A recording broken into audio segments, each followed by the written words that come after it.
Video చూసినప్పుడు ఔదు బిల్లా మిన్ షైతాన రజీమ్ అనుకోండి. బిస్మిల్లా రహమాన్ రహీం.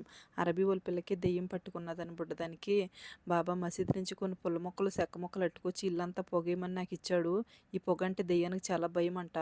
వాసన చూసి ఎగురుకుంటా వచ్చి ఇలా మూల కూర్చుంటుందంట, కాంచన సినిమాలో లారెంజ్ మాదిరి. అయితే ఈ మూల కూడా కూర్చోకుండా ఉండాలంటే ఆ గ్రీన్ కలర్లో కనిపించి ఉప్పు పట్టుకొచ్చాడు అనమాట. ముల్ల ఇచ్చారంట, ఇండియా నుంచి రప్పించానని చెప్పాడు అనమాట. అయితే నవ్వుకుంటా పెట్టినప్పుడు నవ్వొద్దు, బిస్మిల్లా బిస్మిల్లాను, లేకపోతే నీ మీదకి వస్తుంది అన్నాడు. నాకు అసలే సేదత్తం కదా. ఈ పుల్ల మొక్కలు ఏంటో చూద్దామని వాసన చూడబోతే ములగ చెట్టు మొక్కల్లాగా అనిపించినాయి. ఈ చెక్క మొక్కలు ఏంటన్నది తెలిస్తే కనుక కామెంట్ చేయండి. ఎక్కడి నుంచి రప్పించబోబంటే ఇండియా చాలా ఖరీదు అని చెప్పాడు.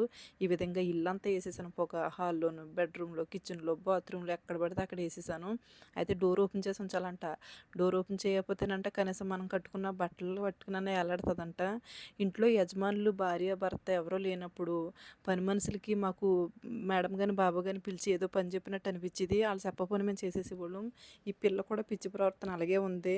సైతాన్ ఉందన్న విషయం అరబీ వాళ్ళకి తెలుసు, బట్ మాకు ఎప్పుడు చెప్పలేదు, మేము భయపడతామని.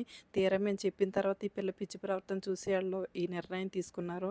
దెయ్యం ఉందా లేదా అన్నది మీరు బిలీవ్ అవుతారా అన్నదానికి కామెంట్ చేయండి. ఇదంతా చూసినప్పుడు అరుంధతి సినిమాలో రాహుల్ వచ్చాడంటే కోయినా హీ అంటాడు. ఆ సినిమా ఆ సీన్ గుర్తొచ్చింది. బిస్మిల్లా రహమాన్ రహీం. ఈ మూల చూస్తే ఒళ్ళు జలసరిచ్చింది ఔదుబిల్లా.